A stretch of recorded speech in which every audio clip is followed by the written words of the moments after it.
unang pagkakataon, nahatira na ng tulong ng DSWD ang mga residenteng lumikas sa iba pang evacuation center sa Zamboanga City. Ilang araw nagtiis sa mga evacuee doon dahil naging malakid sa DSWD ang banta sa seguridad patungo sa mga naturang evacuation center. Nakatutok live at exclusive si Haji Rieta. Haji. Yes, Mel, tama ka dyan at umabot na nga sa 58 ang bilang nitong mga evacuation center dito sa Zamboanga City sa ika-12 araw ng sigalot sa pagitan nga ng MNLF Missouri Faction at ng puwersa ng gobyerno. Samantala kanina nga ay dalawa sa mga evacuation center ay napasok na ng DSWD sa looban nga ng Zamboanga City sa unang pagkakataon.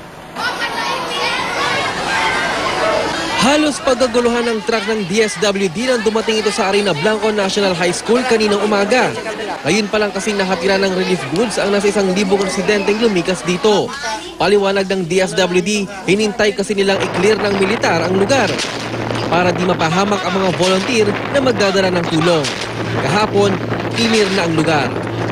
Di kasi kalayuan ito sa mga barangay ng Talon-Talon at Mampang, kung saan nagkabakbakan ang tropa ni Noriswari at ng puwersa ng gobyerno. Nang puntahan ng GMA News kahapon ng Arena Blanco, pagkagutom ang inireklamo. 2 evacuation center sa Arena Blanco. Pagdating ng DSWD, nalaman din nilang wala sa listahan ng gobyerno ang pangalan ng mga evacuee. Kaya agad silang kinuna ng impormasyon. Nandito ako ngayon sa Barangay Arena Blanco kung saan nga ay marami tayong mga kababayan na nandito ngayon at nasa 5 araw na raw na walang nakakapasok na tulong sa kanila dahil malapit lang sila mismo sa mga group kung saan nagkaroon nga ng bakbakan itong mga nakarang araw. Yung ginagawa nila ngayon, itong mga kababayan natin ay nagbibigay sila ng impormasyon nang sa ganun ay ma-document yung kanilang pamilya nang sa ganun ay mabigyan na nga sila ng kanilang mga pangangailangan. Ito, maghingi kami doon. Mga anak namin nakalagay dito. Wala pa kayong green card? Kasi wala na kami mga bigas, wala na kaming pagkain, wala kaming pera. At yung mga anak namin, sir, puro may lagnat, puro may ubo, may sakit ng tiyan. Paano, sir, kami talagang nahihirapan kami dito. Kailangan namin dito pagkain sa tubig, kulay kami sa supply, taka mga gamot para sa bata. Naghihirap kami, sir, ngayon. Palagi kami takot sa kung anong bala dito pumuputok sa amin. Kwento ni Aling Merlin Jama, bago dumating ang tulong mula sa DSWD, diskarte raw nilang kumain ng ice candy para pantawid gutom. Hindi raw sila makalabas ng evacuation center dahil sa takot na madamay sa putukan. Kagabi pa, sir, wala kaming pagkain ganyan. Dito kami matulog. Kasi magkuhan doon, maghira ba doon sa kabila ng kuhan, kahoy.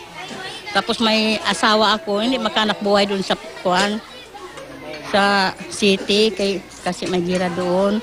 Nagkakasya na ba kayo sa ice candy? Ha? Hindi makasya, sir.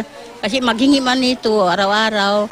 Pagkain at damit ang dala ng DSWD kanina. Wala raw dalang gamot. Kaya nga po ni Manong Salim Isahat na 2 araw nang nilalagnat, di pa napapainom ng gamot. Sarado kasi mga butika sa lugar dahil sa bakbakan.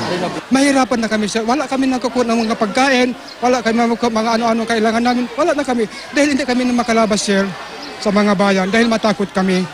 Hindi nagkasyang dalang food packs ng DSWD, kaya bumalik pang truck para mapunan ng pangangailangan sa 2 evacuation center. Tinatayang mahigit 1,000 katao ang nasa evacuation dito sa Arena Blanco. Marami ay mga bata. Sa kabuuan, halos 100,000 na katao ang nasa iba't ibang evacuation center sa Zamboanga City. Pangako ng Pangulong Noynoy Aquino, may inihahandang pondo para tulungang makabangon ang mga residente. 3.89 billion ang tinataya kailangan natin gastusin. Meron na tayong nakahanda na 6.1 billion. So may sobra pa. Continuing relief assistance. No? Yung gusto makabalik sa kanilang pinanggalingan, educational assistance sa mga estudyante na walang trabaho sa kasalukuyan yung mga magulang, cash for work, supplementary feed program, temporary na bank houses habang ginagawa yung mga bahay na permanente. Mel, sinisikap naman daw ng DSWD na maabot itong mga evacuee na nasa mga malalayong lugar. Kaya lang ang nagiging balaki dito, Mel, ay ang banta sa seguridad. Mel? Maraming salamat sa iyo, Haji Rieta.